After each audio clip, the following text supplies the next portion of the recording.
My dear students, मैं doctor Niharika एक बार फिर आप सबका स्वागत करती हूँ। आओ पढ़े क्लासेस में। आज हम पढ़ रहे हैं कक्षा 8वीं का पाठ 10। पाठ का नाम है कामचोर।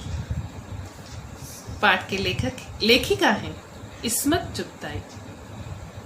लेखिका ने इस पाठ के अंतर्गत कुछ ऐसे बच्चों का वर्णन किया है जो सचमुच कामचोर। अधिकांश बच्चे कहेंगे यह शब्द बड़ा प्रसिद्ध है, हमें भी सुनने को मिलता है। चलिए इस पाठ के अंतर्गत देखते हैं कि बच्चों को, विशेष रूप से इन बच्चों को कामचोर क्यों कहा गया है। यह पाठ हास्य और व्यंग्य से भरपूर है, जिसमें अमीर घर के उन बच्चों की शरारतों का वर्णन किया गया है जिन्हें बचपन में कभी काम करने की आदत डाली ही नहीं गई। इससे वे आलसी और निकम्मे हो गए हैं। उनकी आदतों को देखकर उनके माता पिता जब उन्हें काम करने के लिए आदेश देते हैं तो वे सब इतना उधम मचाते हैं कि उन्हें दोबारा किसी काम को हाथ न लगाने की चेतावनी देनी पड़ती है। इससे वे फिर पहले जैसे ही निकम्मे और आलसी हो जाते हैं। यह पाठ एक नाट्यांश के रूप में है। मैं चाहूंगी कि मेरे सारे बच्चे इस पाठ का बड़े अच्छे से वाचन करें। मैं इस पाठ के मुख्य बिंदुओं को ही आपके सामने प्रस्तुत कर रही हूँ। बिगड़े बच्चों की शरारतों एवं आलस से परेशान होकर घर के बड़े यह फैसला करते हैं कि घर के नौकरों को निकाल दिया जाए ताकि ये बच्चे कुछ तो काम करें। दिन भर ये यूं ही पड़े रहते हैं और पड़े पड़े मोटे हो गए हैं। इन्हें भी तो काम करने की आदत होनी चाहिए। ये अपना भी काम नहीं करते, कामचोर कहेंगे। सारा दिन उधम मचाना एवं शरारत करना ही इनका काम रह गया है।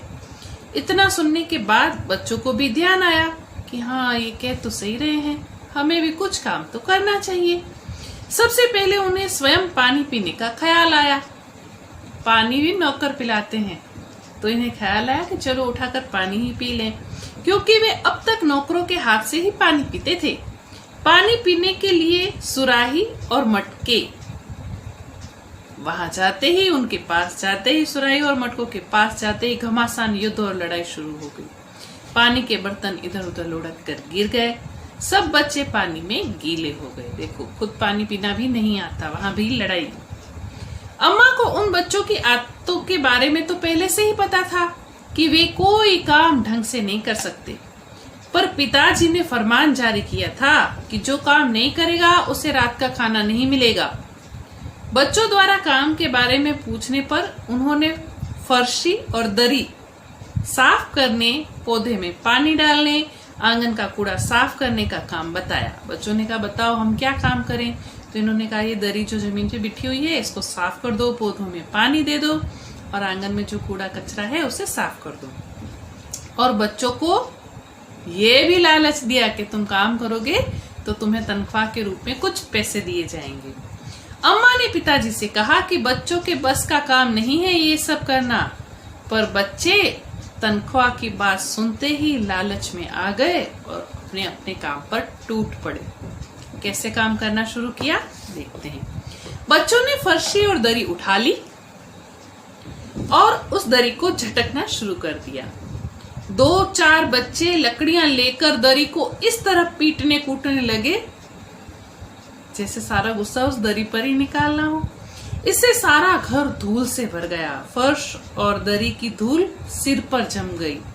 खांस खांस के घर के परिवार के लोगों के नाक में दम हो गया। धूल नाक और आंख में घुस गई। सबका खांसते खांसते बुरा हाल हुआ। सब बच्चे बाहर निकाले गए। अब उन्होंने आंगन में झाड़ू लगाने का फैसला लिया।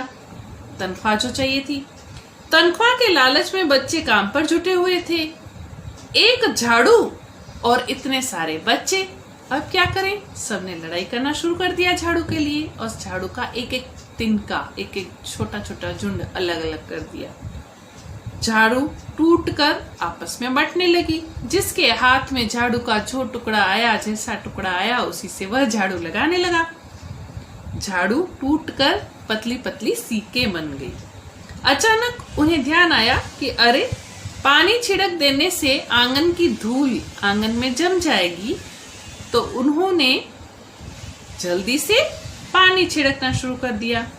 पानी और धूल के मिलने से दरी कीचड़ में सन गई।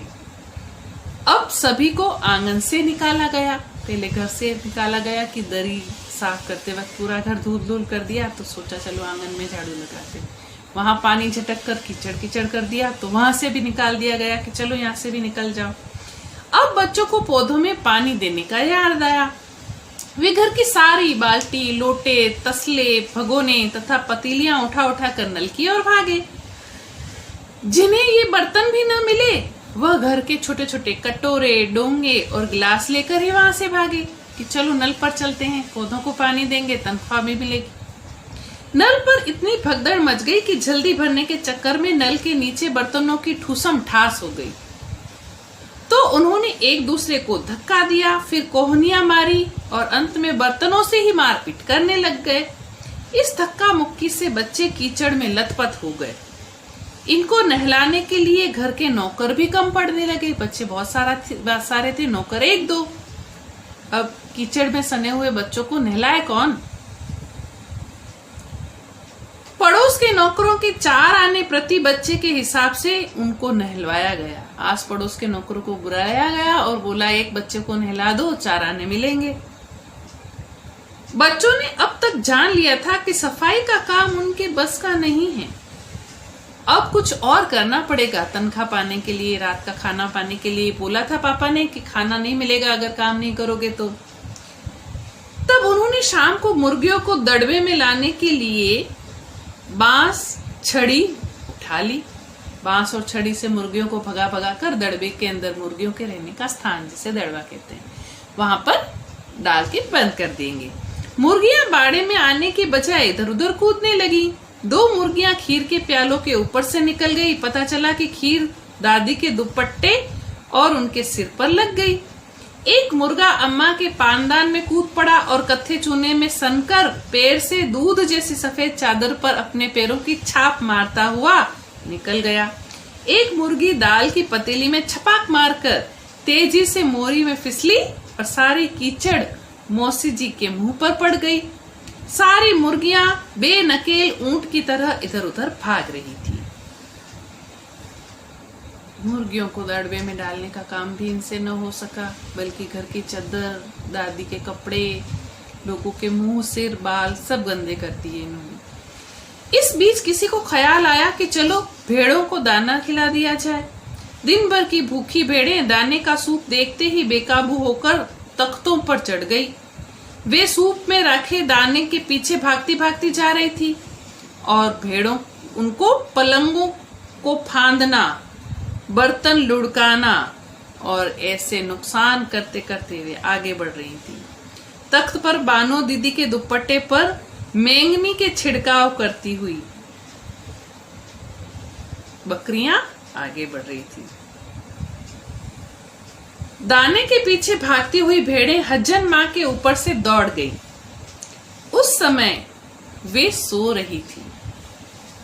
इस बीच भेड़ें सूप के दाने को भूलकर तरकारी की टोकरी पर टूट पड़ी। वहां पर एक तरकारी बेचने वाली आई हुई थी जो मटर को तोल तोल कर रखते जा रही थी। अब भेड़ों को तो मटर बहुत पसंद है, तो सूप को छोड़कर, दाने के सूप को छोड़कर भेड़ें जो है वह तरकारी वाली के पीछे पड़ गई।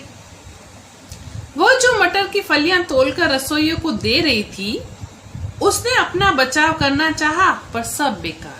सब्जी वाली चाह रही थी कि वो अपने मटर को बचा ले, लेकिन वो तो हो नहीं पाया। वह मटर खाने लग गई। उसकी सारी तरकारी भेड़ों के पेट में पहुंच चुकी थी। बच्चों को रात का खाना न मिलने की धमकी दी जा चुकी थी, इसलिए अब उन्होंने भैंसों का दूध दोहने का विचार बनाया। वे धुली बेधुली बाल्टियां लेकर जुट गए। भैंस के 4 थनों पर 8 हाथ। बच्चे कितने थे? 8 हाथ थे, तो बच्चे 4 होंगे, है ना। भैंस बाल्टी को लात मारकर दूर जा खड़ी हुई। उन्होंने उसके पैर बांधकर दूध दोहने का विचार बनाया कि पैर से लात मार रही है, चलो इसके पैरों को बांध देते हैं और फिर दूध दूहते हैं। झूले की रस्सी उतारकर भैंस के पिछले 2 पैर चाचा की चारपाई से बांध दिए। अगले 2 पैर बांधना चाह रहे थे कि भैंस चौकन्नी हो गई। भैंस को पता लगा कि अरे ये तो मेरे पैर बांध रहे हैं। वह चारपाई समेत भागी। भैंस के भागने से चारपाई पानी के ड्रम से टकराई। पानी छलकने से चारपाई पर सो रहे चाचा को अब असली बात समझ में आ गई। पहले तो चाचा हड़बड़ाया, वो लगा भूकंप आया है, अरे क्या हो रहा है, फिर चारपाई कैसे हिल रही है। फिर जैसे आंख खुली तो उन्हें पता चला कि अरे इन बदमाश बच्चों ने मेरी चारपाई को भैंस के पैरों से बांधा है। वे बच्चों को यूं छोड़ देने वाले लोगों को भला बुरा कहने लगे। कैसे माँ बाप है, ऐसे जंगली बच्चों को ऐसे छोड़ रखा है जो हमें परेशान कर रहे हैं। अचानक बच्चों को भैंस का बच्चा खोलने का ध्यान आया। कह रहे भैंस का बच्चा तो बंधा हुआ ही है, चलो भैंस के बच्चे को खोल देते हैं। बच्चे को देखते ही भैंस रुक गई। भैंस का बच्चा तत्काल झुट गया भैंस का दूध पीने में। इधर बच्चे भी अपने अपने बर्तन लेकर लपके। कुछ दूध जमीन पर, कुछ कपड़ों पर तथा 2-4 धारे बर्तन में गिरी और बाकी का दूध भैंस का बच्चा पी गया। सारे घर में तूफान सा उठ खड़ा हुआ। सारे घर में मुर्गियां, भेड़ें, टूटे हुए तलसे, बाल्टियां, लोटे, कटोरे और बच्चे थे। बच्चे, मुर्गियों और भेड़ों को बाहर भेजा गया। तरकारी वाली को उसके नुकसान का पूरा पूरा पैसा अदा किया गया। घर की ऐसी हालत देखकर अम्मा ने धमकी दी, मैं मायके चली जाऊंगी, मैं यहाँ नहीं रहूंगी। यह देखकर अब्बा ने पुनः बच्चों को बुलाया, बहुत तेज डांट लगाई और कहा, खबरदार जो कि घर की किसी भी चीज को हाथ लगाया। बच्चों को भी यह समझ में आ गया। बच्चों ने भी यह सोच लिया गया कि अब तो इतनी ग्रेट इंसल्ट हुई है, एक तो काम करो, फिर इनकी डांट भी सुनो। और बच्चों ने यह सोच लिया कि अब वे हिलकर पानी भी नहीं पिएंगे, आलसी टट्टू बने रहेंगे। इसीलिए पाठ का नाम है कामचोर। हास्य व्यंग्य के साथ साथ ये हमारे लिए, उन सब बच्चों के लिए एक शिक्षा है जो कभी कोई काम नहीं करते। आपने स्वयं भी अनुभव किया होगा कि हम अगर कभी कोई काम नहीं करते और कभी माँ को बाहर जाना पड़ता है और हमें कभी काम करने की नौबत आती है तो शायद बना बनाया खाना परोसना भी हमें नहीं आता। दाल को परोसने से पहले उसे हिला लेना चाहिए, इतना भी पता नहीं होता। और फिर हमें लगता है कि अच्छा हमें तो ये भी नहीं आता। तो ऐसे समय को देखने से पहले ये अच्छा रहेगा कि हम अपनी माँ का, अपनी बहन का, माता पिता का काम में हाथ बटाएं और छोटे छोटे कामों को, अपने कामों को, दूसरों के कामों को स्वयं करना सीखें, ताकि हमें कभी कोई काम चोर ना करे, है ना। ये तो पाठ था। मैं आशा करती हूँ मेरे सारे नन्हे मुन्ने दोस्त, मेरे सारे स्टूडेंट्स अपना काम स्वयं करते होंगे। पाठ के प्रश्नोत्तर के लिए डिस्क्रिप्शन बॉक्स में जाएं और पढ़ें से निरंतर जुड़े रहें। बहुत बहुत धन्यवाद।